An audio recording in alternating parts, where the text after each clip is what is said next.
Hello दोस्तों, नमस्कार, राधे राधे। स्वागत है आप सभी का नेहा प्रतापगढ़िया ब्लॉग में। और एक छोटा सा कहारवा गीत प्रस्तुत करने जा रही हैं नेहा जी। आप लोग इनका सपोर्ट कीजिएगा और ये खिलवाड़ करे आप प्यार दुलार आशीर्वाद दीजिएगा। देख लीजिए दोस्तों, कह रही हैं हम खिलवाड़ कर रहे हैं। बताओ, हम वीडियो में खिलवाड़ करेंगे आप लोगों को साथ? बताओ, हम आप सबसे खिलवाड़ कर रहे हैं, आप लोगों से बात कर रहे हैं, बता रहे हैं, तो कह रही है हम खिलवाड़ कर रहे हैं। देख लीजिए दोस्तों। चलो। बगिया लागल बा चिरैया तनी अड़ाई दाना नदी, बगिया लागल बा चिरैया तनी अड़ाई दाना नदी।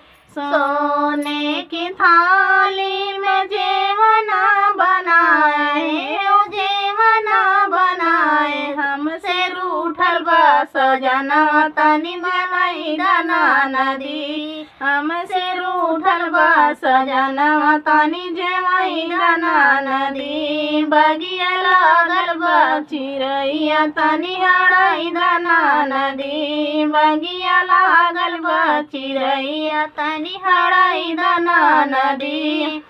झांझरे गेड़ुआ गंगाई जले पानी, हो गंगाई जले पानी, हमसे रूठल बा सजना तनी घुटाई दाना नदी, हमसे रूठल बा सजना तनी घुटाई दाना नदी। बगिया लागल बा चिरैया तनी अड़ाई दाना नदी, बगिया लागल बा चिरैया तनी अड़ाई दाना नदी। लवंगाए इलायची कबीरा लगाए, हाँ बीरा लगाए, हमसे रूठल बा सजना तनी कुचाई दाना नदी, हमसे रूठल बा सजना तनी कुचाई दाना नदी। बगिया लागल बा चिरैया तनी अड़ाई दाना नदी,